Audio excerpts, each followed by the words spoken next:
तो दोस्तों मार्केट में कौन ज़्यादा सक्सेसफुल है, एक ट्रेडर या एक इन्वेस्टर। तो आज इस विषय पे हम बात करेंगे और हम फाइंड आउट करने की कोशिश करेंगे कि हमें एक ट्रेडर बनना चाहिए या एक इन्वेस्टर बनना चाहिए। तो शुरुआत करते हैं हम एक ट्रेडर से। ट्रेडर का काम ये होता है कि जब एक राइट सेटअप तैयार हो तब वो ट्रेड ले और मुनाफा कमाए। मतलब उसका मेन मकसद ये होता है कि आज दिया और आज ही बेचा, उसको डिलीवरी नहीं उठानी, उसको शेयर अपने पोर्टफोलियो में नहीं रखना। उसका मेन मकसद ये है कि आज बेचा या आज खरीदा, मतलब वो इंटरडे ट्रेड करता है।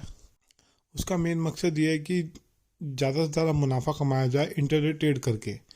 तो मेरे हिसाब से जो लॉन्ग टर्म इन्वेस्टर है वही ज़्यादा सक्सेसफुल है मार्केट के अंदर। उसी ने मोटा प्रॉफिट कमाया, चाहे आप राकेश झुनझुनवाला जी को देख लीजिए या फिर वॉरेन बफेट को देख लीजिए या रामदेव अग्रवाल जी को देख लीजिए या कोई भी बड़े से बड़े इन्वेस्टर को आप फाइंड आउट कर लीजिए जिसका आप नाम जानते हो। आप उसकी हिस्ट्री उठा के देख लीजिए, उनकी लाइफ की जर्नी उठा के देख लीजिए। आप ये पाएंगे कि जब हम शेयर को होल्ड करते हैं लॉन्ग टर्म के लिए, तभी जो है हम मोटा मुनाफा कमा पाते हैं। क्योंकि ट्रेडिंग एक ऐसा चस्का है जिसको लग जाए वो इतनी आसानी से छूटती नहीं है। आपको कोई काम जाना हो तो आप स्क्रीन छोड़ के कहीं जा नहीं सकते। आप सुबह 9 बजे से लेके दोपहर के 3 बजे तक सिस्टम पे बैठे ही रहेंगे। और ये पर्सनली मैं अपनी बात कर रहा हूँ, मैं अपना एक्सपीरियंस आपके साथ शेयर कर रहा हूँ। क्योंकि क्या है कि जब हम इंटरडे ट्रेड करते हैं, जब तक हमारा ट्रेड सेटल ना हो जाए, जब तक हमें प्रॉफिट बुक ना हो जाए, मान लीजिए मैंने कोई ट्रेड लिया, मुझे लॉस हो रहा है, तो मैं कोशिश करूँगा कि आज ही इंटरडे में उसको रिकवर कर लूँ या इंटरडे ट्रेड से ही उसको रिकवर करके 1-2 दिन में मुनाफा कमा के बाहर आ जाऊँ, मतलब मैं प्रॉफिट में आ जाऊँ। क्योंकि इंटरडे ट्रेड के अंदर क्या होता है कि हमको उसी दिन ट्रेड को सेटल करना होता है। जिस दिन हमने ख़रीदा होता है या बेचा होता है, उसी दिन हमको पोजीशन को सिक्योर ऑफ करना होता है। तो इंटरडे ट्रेडिंग के अंदर आप ज़्यादा मुनाफा नहीं कमा सकते, मुझे ऐसे लगता है। आप बहुत बड़ी वेल्थ क्रिएट नहीं कर सकते इंटरडे ट्रेडिंग के अंदर। पर्सनली मेरा एक्सपीरियंस ये कहता है। मैं ये कहूँगा कि आपका लॉन्ग टर्म का एक पोर्टफोलियो हमेशा होना ही चाहिए। अगर आप इंटरडे ट्रेडिंग करते हैं, अगर आप रेगुलर बेसिस पे ट्रेड लेते हैं, तो मैं आपको सजेशन दूंगा कि आप 2 अकाउंट खोल लीजिए। एक में इंटरडे ट्रेड कीजिए और एक में लॉन्ग टर्म के लिए अपनी पोजीशन को होल्ड करके रखिए। जैसे कि पर्सनली मेरा अकाउंट है, एक जीरोधा में, एक अपस्टॉक में। जीरोधा में मैं लॉन्ग टर्म के लिए पोजीशन को होल्ड करता हूँ और कभी कभी इंटरडे ट्रेड भी करता हूँ उसमें। और अपस्टॉक में मैं रेगुलर बेसिस पे इंटरडे ट्रेडिंग करता हूँ। तो मेरे 2 अकाउंट है, मैं दोनों को मेंटेन करके रखता हूँ। एक में लॉन्ग टर्म के लिए पोजीशन बनाता हूँ और मुझे अगर म्यूचुअल फंड बाय करना है तो मैं म्यूचुअल फंड भी बाय करता हूँ जोधा के थ्रू। और बाकी दूसरे अकाउंट में मैं इंटरडे ट्रेडिंग करता हूँ। दोस्तों इंटरडे ट्रेड के अंदर बेसिकली क्या होता है, हमें चाहे प्रॉफिट हो रहा हो चाहे लॉस हो रहा हो, हमें जो है आज के दिन ही इंटरडे के अंदर ही पोजीशन को सिक्योर ऑफ करके देना पड़ता है। वहीं फ्यूचर ऑप्शन के अंदर हमने कोई लॉट बाय किया, हमने कोई कॉल या पुट बाय की, उसको भी एक टाइम पीरियड की बाउंडेशन होती है, उसको भी सेटल करके हमको देना ही होता है। तो मेरे हिसाब से एक इन्वेस्टर का, जो नए इन्वेस्टर हैं, उनका फोकस हमेशा यही होना चाहिए कि मैं इन्वेस्टिंग से शुरुआत करूं, ना कि इंटरडे ट्रेड से मैं शुरुआत करूं। इंटरडे ट्रेड बाद का काम है, जब आपको मार्केट के अंदर 5-6 साल का एक्सपीरियंस हो जाए, जब आपको नॉलेज अच्छी हो जाए। 5-6 साल तो नहीं कहूँगा मैं कहूँगा 2-3 साल भी हो जाए, आपको नॉलेज हो जाए, एक्सपीरियंस हो जाए, आप चार्ट को समझने लग जाए। क्योंकि इंटरडे ट्रेड के अंदर क्या है कि आपको बहुत ज़्यादा फास्टली बिड डालनी पड़ेगी और फास्टली आपको एक्ट करना पड़ेगा, चीज़ों को समझना पड़ेगा, चार्ट को रीड करके या स्ट्रेटेजी बना के इंडिकेटर को यूज़ करके आपको अपने ट्रेड को एग्जीक्यूट करना पड़ेगा।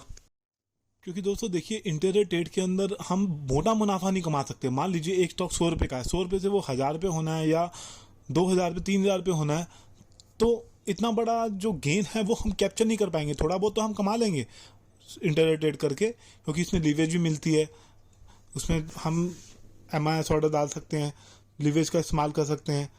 मान लीजिए अगर हमारे पास 1 लाख की कैपिटल है तो हम 2 लाख का बिड कर सकते हैं, तो उसमें लीवरेज हमको अच्छी खासी मिल जाती है। इंटरडे में बड़ा अमाउंट का हम ट्रेड ले सकते हैं, ये बेनिफिट हमको मिलता है। लेकिन इतना बड़ा प्रॉफिट हम नहीं कमा पाएंगे जितने प्रॉफिट की मैं बात कर रहा था। मान लीजिए कोई शेयर 100 रुपये का चल रहा है, अगर वो 1000 या 2000 होना है आने वाले 5 या 10 साल के अंदर, तो इतना बड़ा गेन हम कैप्चर नहीं कर पाएंगे। मैं एक स्टॉक का नाम बताता हूँ, जैसे HDFC बैंक है, बजाज फाइनेंस है। ये 2009-2010 में मैंने लिए थे। 300 रुपये का मैंने लिया था बजाज फाइनेंस। 300 350 का, और मैंने उसको 25-30 रुपये पर बेच दिया था इंटरव्यू करने के चक्कर में।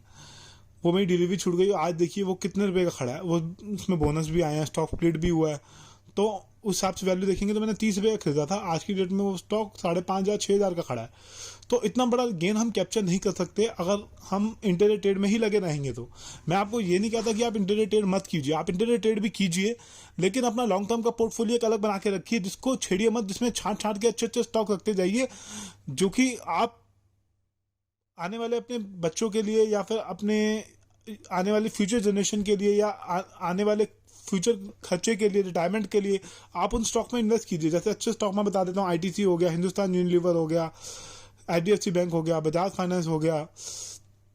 इसी के थे आप फार्मा सेक्टर में कोई अच्छा स्टॉक चुन लीजिए, जैसे डॉक्टर रेड्डी हो गया, और मारुति सुजुकी हो गया, आयशर मोटर हो गया, मजदूर फाइनेंस हो गया। ऐसे बहुत सारे अच्छे अच्छे स्टॉक्स हैं जिनको आप लॉन्ग टर्म के लिए अपने पोर्टफोलियो में रख सकते हैं, लेकिन उनको आप करेक्शन पे बाय कीजिए। जब करेक्शन आए तब उसके अंदर थोड़ा थोड़ा करके इन्वेस्ट कीजिए। आईटी सेक्टर के कुछ स्टॉक उठा लीजिए, जैसे टीसीएस हो गया, आपका एलएनटी इंफोटेक हो गया। तो मैं यही कहूँगा कि आप ट्रेडिंग कीजिए, ट्रेडर, लेकिन ट्रेडिंग के साथ आप अपना एक इन्वेस्टमेंट का पोर्टफोलियो भी रखिए। ट्रेडर इतने ज़्यादा सक्सेसफुल नहीं है जितना ज़्यादा सक्सेसफुल इन्वेस्टर हैं। आप राकेश झुनझुनवाला जी या रामदेव अग्रवाल जी को देख लीजिए। रामदेव अग्रवाल जी का मैंने एक इंटरव्यू सुना था, उन्होंने उसमें बताया कि उन्होंने 50 रुपये के पास या 55 रुपये के पास एचडीएफसी बैंक को के शेयर बाय किए थे, और उन्होंने खुद शेयर सेल कर दिए थे। तो अगर वो होल्ड करके रखते तो आज की डेट में उनकी इतनी बड़ी वेल्थ बन जाती कि पूछो मत। वेल्थ तो उनकी बनी है, लेकिन अगर वो आज भी शेयर उनके पास होते तो उनकी वेल्थ और भी बड़ी होती, और भी ज़्यादा प्रॉफिट पे बैठे होते आज की डेट में, और भी बड़े अमाउंट का उनका पोर्टफोलियो होता।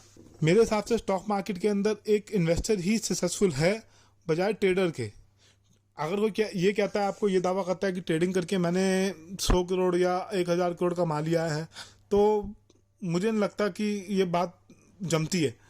बहुत ही कम लोग होंगे जिन्होंने ऐसा किया होगा, बहुत बड़ी वेल्थ बनाई होगी।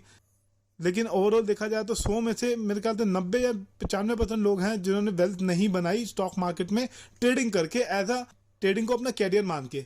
मैं आपको सजेशन दूंगा, आप अगर कोई काम करते हैं, जॉब करते हैं, तो जॉब आपको आप कंटिन्यू कीजिए, साथ इन्वेस्टमेंट का पोर्टफोलियो रखिए, थोड़ा बहुत ट्रेडिंग वेडिंग करते रहिए, अपना शौक पूरे करने के लिए थोड़ा बहुत इंटरनेट ट्रेड डालते रहिए और मार्केट में एक्टिव रहिए आप, लेकिन इन्वेस्टमेंट जरूर करके रखिए। बस इतना ही कहना चाहता हूँ वीडियो के अंदर। मैं इस वीडियो को चाहता तो आधे घंटे का बना देता, लेकिन मैंने टू दी पॉइंट आपको यही बात समझानी थी कि इन्वेस्टमेंट का पोर्टफोलियो हमारा होना चाहिए, और इन्वेस्टर ही सक्सेसफुल है मार्केट के अंदर, इन्वेस्टर ही विनर है अगर हम दोनों का कंपैरिजन करें तो। बाकी दोस्तों, ये वीडियो टोटली एजुकेशन पर्पस के लिए था। मेरे जो व्यूज़ थे वो मैंने शेयर किया। अच्छा लगा तो लाइक कीजिए और अपने कमेंट दीजिए। धन्यवाद दोस्तों।